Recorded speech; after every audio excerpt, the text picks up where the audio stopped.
السلام عليكم ورحمة الله وبركاته. ازيكم يا بنات؟ عاملين ايه النهارده؟ بقى هنعمل مندي لحم. تمام، هنا معانا قطعة زبدة. بقى دخلت في الفيديو على طول قطعت بصلاية وحطيتها، وعندي هنا نص كيلو لحمة، وعندي طماطم متقطعة، معايا فلفل اسود، وطبعا بهارات صحيحة، حبهان ورق لوري، لومي. ودي بهارات المندي. لو مش عندك مش مشكلة، حطي بس ايه البهارات الصحية اللي انا بقولك عليها دي. طبعا شوحنا البصل شوية، وبعدين نزلت بالطماطم والفلفل دوت حار. حابه ان انتي تحطي فلفل براحتك، مش حابه برضو انا بحطه كده بحاله، بيبقى طعمه حلو. تمام، هنزل بقى بالبهارات الصحيحه كده، ودي قرفه عيدان.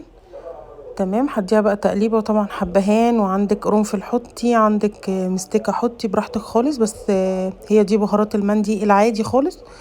تمام، وطبعا انا عندي بهارات مندي، لو ما عندكيش برضو مش شرط، ممكن تعملي الرز. حطيت كل البهارات الصحيحة اللي عندي كلها.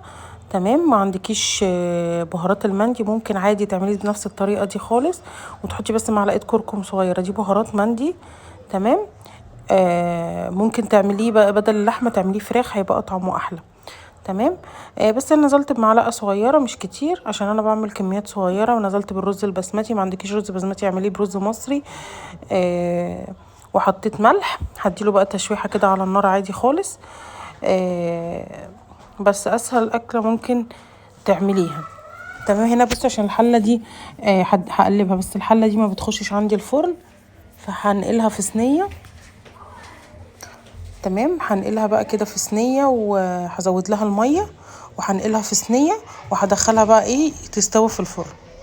تمام، هنا بقى عندي اللحمه، نص كيلو لحمه، حطيت عليه شويه من بهارات المندي دي، وبعدين هنزل بقى بشويه ملح، شويه فلفل اسود بس، وهقلبهم بقى كده في بعض. هتخلي اللحمه ايه لونها اصفر كده. تمام، بس هقلبها بقى كده في بعض،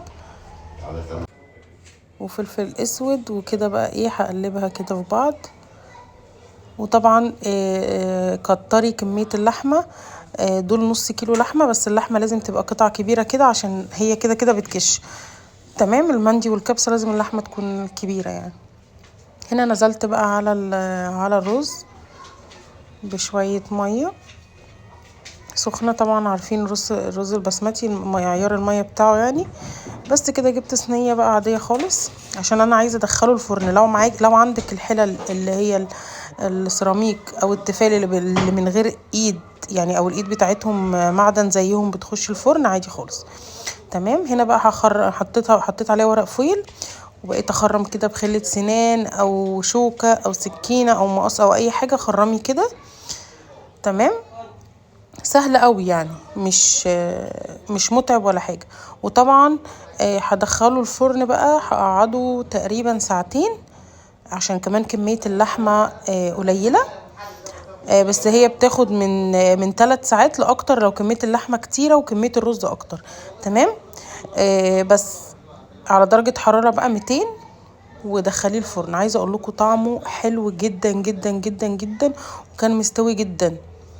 تمام، هنا بقى هدخله بقى الفرن. خلاص اهو غلفتها كويس بقى، بوريكم اهو. بصوا غلفته كويس، غلفتها بكذا ورقة اللحمة.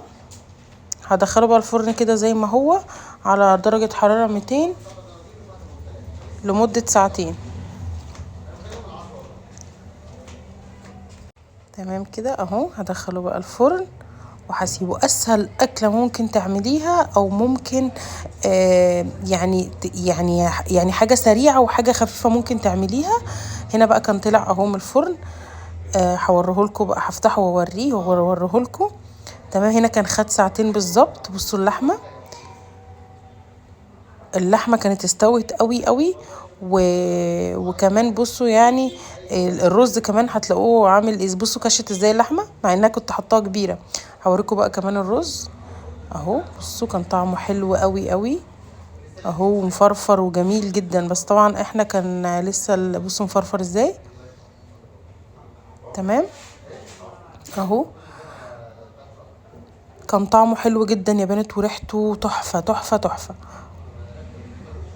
تمام. وبالفراخ كمان هيبقى احلى. ولو عجبكم الفيديو ما تنسونيش في اللايك وشير وسبسكرايب. باي باي في فيديو جديد.